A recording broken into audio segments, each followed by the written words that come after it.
Achievers Coffee Table Book Mega Event September 8 ఆదివారం సాయంత్రం 6 గంటల నుంచి మీ 10 టీవీలో.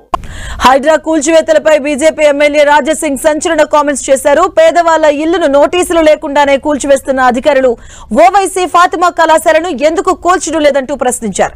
ఇక ఐఎంఏతో అగ్రిమెంట్ కుదిరినందుకే ఫాతిమా కాలేజ్ జోలికి ప్రభుత్వం వెళ్లటం లేదని ఆరోపించారు. ఓవైసీ బ్రదర్స్ వార్నింగ్ కు సీఎం రేవంత్ రెడ్డి భయపడుతున్నారంటూ సెటైర్లు వేశారు. ఫాతిమా కాలేజ్ ను కూల్చి సీఎం రేవంత్ తన చిత్తశుద్ధిని నిరూపించుకోవాలని సవాల్ చేశారు.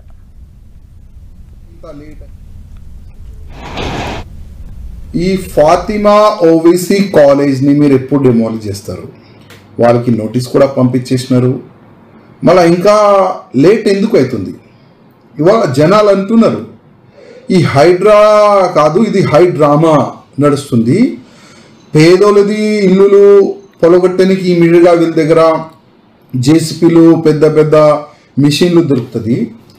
మళ్ళీ ఈ ఫాతిమా కాలేజ్ని పలగొట్టడానికి ఎందుకు ఇంత లేట్ అవుతుంది? ఏదో కాంప్రమైజ్ అయిపోయిందా ముఖ్యమంత్రికి, ఎంఐఎంఓలకి?